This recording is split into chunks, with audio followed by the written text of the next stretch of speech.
ଜୟ ଜଗନ୍ନାଥ ସାଙ୍ଗମାନେ ଆଜି ଆସ ବୁଲିବାକୁ ଯିବା ପିପିଲି ବ୍ଲକ ଅଧୀନସ୍ଥ ହାଟସାହି ଗ୍ରାମ ପଞ୍ଚାୟତରେ ଥିବା ଚୈନୀ ମହାବୀର ମନ୍ଦିର।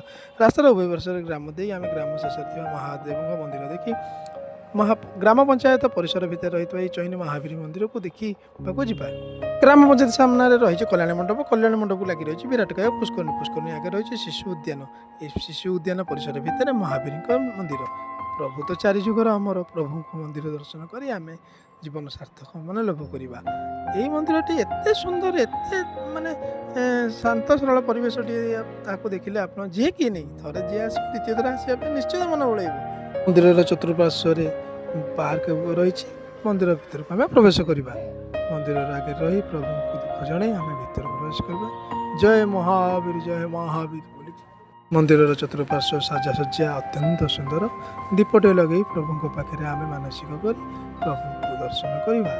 ହେ ମହାବୀର, ହେ ରୁଦ୍ର ଅବତାର, ହେ ଚୈନୀ ମହାବୀର, ଯେତେବେଳେ ଯିଏ ଯେଉଁ ଅସୁବିଧାରେ ପ୍ରଭୁଙ୍କୁ ଡାକେ ତାର ଅସୁବିଧା ପାଇଁ ପ୍ରଭୁ ସବୁବେଳେ ଅନେଇ ଆସନ୍ତି। ପ୍ରଭୁ ସବୁବେଳେ ଘଣ୍ଟ ଘୋଡ଼େଇ ରଖିଥାନ୍ତି। ଏ ଜାଗାଟା ଏତେ ଭୟଙ୍କର ଥିଲା ଯେ ଆପଣ ରାତିରେ ଆସନ୍ତୁ ଦିନରେ ଆସନ୍ତୁ ଏତେ ଭୟ ଲାଗିବ।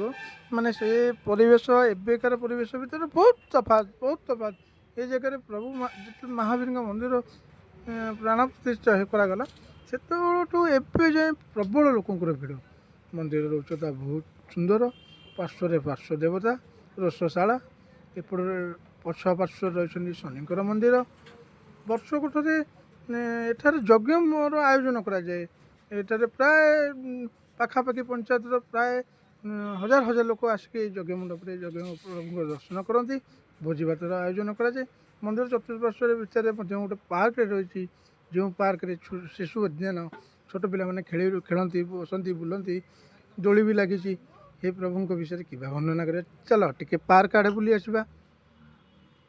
ଥରେ ପିଲାମାନେ ଏଇ ଜାଗାକୁ ଆସିବେ ମାନେ ଫେରିବା ମାନେ ବହୁତ କଷ୍ଟ ହେଇଛି ପିଲାଙ୍କୁ ବୁଝେଇକି ନେବାକୁ। ପିଲାଙ୍କର ଏଠି ମାନେ ତା ବିଷୟରେ କ'ଣ ବର୍ଣ୍ଣନା କରିବେ। ଛୁଆ ଯେତେ ମାନେ ଏଠି ଦୋଳି ଖେଳିବା, ଏଠି ରନିଂ କରିବା ଏବଂ ଠିରେ ଖସଡ଼ା, ପାର୍କ ସାଇଡ଼୍ରେ ପୋଖରୀ ସାଇଡ଼୍ରେ ଖେଳକୁଦ କରିବା ପାଇଁ ମନ୍ଦିର ବୁଲିବାର ହେବ, ମାନେ ପାର୍କ ଦର୍ଶନ କରିବା, ଏ ପାର୍କ ବୁଲିବାର ବି ହେବ, ମାନେ ଠାକୁର ଦର୍ଶନ କରିବାକୁ ବି ହେବ। ମନ୍ଦିର ଅତ୍ୟନ୍ତ ସୁନ୍ଦର, ଯାହାର ତୁଳନା ନାହିଁ କହିଲେ ବି ଚଳିବ। ପାର୍କରେ ସମସ୍ତ ଏଠି ବସିବା ପାଇଁ ଜାଗା ରହିଛି, ଏଠି ଚାଲିବା ପାଇଁ ବି ଜାଗା ରହିଛି। ଏଠି ସମସ୍ତ ପାର୍କରେ ବହୁତ ବଡ଼ ଜାଗା ପରିସର ଭିତରେ ପୋଖରୀ ବନ୍ଧ ଉପରେ ଏଇ ପାର୍କଟି କରାଯାଇଛି। ପ୍ରଭୁଙ୍କର କିବା ଆଉ ବର୍ଣ୍ଣନା କରିବା। ଏଇଠି ଭାଇନା ଆଣିକି ଜଣେ ପ୍ରସାଦ ଦେଲେ, ଆମେ ପ୍ରସାଦ ପାଇ ପ୍ରଭୁଙ୍କ ପ୍ରସାଦ ପାଇ ଅତ୍ୟନ୍ତ ଧନ୍ୟ ମନେ କଲି। ହେ ପ୍ରଭୁ ଚୈନୀ ମହାବୀର, ତୁମର